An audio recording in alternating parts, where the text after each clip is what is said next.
Indian Olympic association की chairperson का एक चौंकाने वाला स्टेटमेंट सामने आया है जो उन्होंने मीडिया को रिलीज किया। ये बात ध्यान में रखनी पड़ेगी कि जो ओलंपिक्स में इस टाइम इंडिया रैंक 72 पे आया है, जहाँ पे एक भी गोल्ड नहीं जीते हैं, 1 सिल्वर और 5 ब्रॉन्ज जीते हैं, वो भी चिंताजनक है और प्रॉबेबली जो पिछले ओलंपिक्स हैं उससे कम की टैली है। साथ ही साथ इंडियन ओलंपिक एसोसिएशन ने जब विनेश फोगाट को डिस्क्वालीफाई किया गया था 100 ग्राम ओवरवेट होने की वजह से, इंडियन ओलंपिक एसोसिएशन ने ये अपने सोर्सेस के आधार पर कहा था किस तरीके से पूरी रात आईओए की सपोर्ट स्टाफ ने उनको वजन कम करने की कोशिश की थी, 100 ग्राम के अंडर लाने की कोशिश की थी, पर उनकी कोशिशें असफल रहीं, इस वजह से उनको डिस्क्वालीफाई किया गया। जब खुद विनेश फोगाट ने आर्बिट्रेशन पे ये केस को लेकर गई और उसको चुनौती दी कि उनको जॉइंट सिल्वर मिलना चाहिए क्योंकि उनकी जो 3 बाउट्स थे उसमें वो क्लियर विनर रही थी, तो उसमें भी इंडियन ओलंपिक एसोसिएशन ने देर से स्टेप इन किया। ये जग जाहिर है, सबको पता है, पर दुर्भाग्यपूर्ण स्टेटमेंट में ये है कि उन्होंने बिल्कुल पल्ला झाड़ दिया है अपनी जिम्मेदारी से, ये कहकर कि इंडियन ओलंपिक एसोसिएशन की कोई जिम्मेदारी नहीं होती है, वो स्टाफ जो है एक्सटर्नल सपोर्ट सिस्टम बनता है, ना कि हर एक इंडियन एथलीट के लिए सपोर्ट सिस्टम बनना। यानी जब आप कोई मेडल जीतो तो इंडियन ओलंपिक एसोसिएशन की तारीफ करो, पर अगर आप मेडल हारो तो इंडियन ओलंपिक्स एसोसिएशन अपना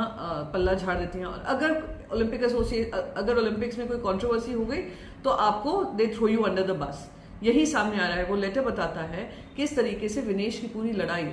उन्होंने अकेली लड़ी है, उनको किस तरीके से आइसोलेट किया गया है। आप मुझे बताइए, आज अगर ये अमेरिका के साथ हुआ था, ये जापान के साथ हुआ होता, चाइना के साथ हुआ होता, ये कंट्रोवर्सी सामने आती, क्या उनकी ओलंपिक एसोसिएशन उनको डिसोन कर देती, जो आज पीटी उषा जी ने अपने स्टेटमेंट के माध्यम से किया है। दूसरा सवाल ये उठता है, जब ये आर्बिट्रेशन में इसकी हियरिंग हो चुकी है और उसका नतीजा आना कल बाकी है, उस समय पे उनको ये स्टेटमेंट देने की क्या जरूरत थी? आप एक रेसलर का मोरल डाउन कर रहे हैं। और क्या आने वाले समय में ओलंपिक एसोसिएशन अपनी सारी जिम्मेदारी से हटकर ये कह रहा है कि जो भी एथलीट्स जाए वो अपने बलबूते पे अपनी सपोर्ट टीम्स को लेकर जाएं और इंडियन ओलंपिक एसोसिएशन का उससे कोई लेन देन नहीं होगा? ये दुर्भाग्यपूर्ण है। आने वाले समय में ओलंपिक एसोसिएशन जो होता है एक इम्पॉर्टेंट रोल निभाता है, और अगर वो अपनी जिम्मेदारी से ही भागने का काम करेगा, दिखा रहा है कि केंद्र सरकार ने भी जो सपोर्ट मिलना चाहिए था वो नहीं दिया है। साथ ही साथ मुझे ये भी याद आता है, जब पीटी उषा जी जंतर मंतर गई थी और जंतर मंतर में ये कहने की बजाय कि महिला रेसलर्स को न्याय मिलना चाहिए, सेक्सुअल हरासमेंट के जो चार्जेस थे उस पर इन्वेस्टिगेशन होनी चाहिए, उन्होंने उल्टा महिला रेसलर्स को ये कहा था, जिसमें से विनेश फोगाट खुद भी थी, ये कहा था कि आप देश का नाम खराब कर रहे हो इस तरीके के प्रोटेस्ट कर। तो क्या एक ओलंपिक एसोसिएशन में ऐसा एक एम्पैथेटिक पर्सन नहीं होना चाहिए, एक ऐसा आदमी नहीं बनाना चाहिए, या एक ऐसी महिला नहीं डालनी चाहिए जो स्पोर्ट्स को समझते हो, स्पोर्ट्स पर्सन्स को समझते हो, उनके स्ट्रगल्स को समझते हो, और जो उनकी स्ट्रगल है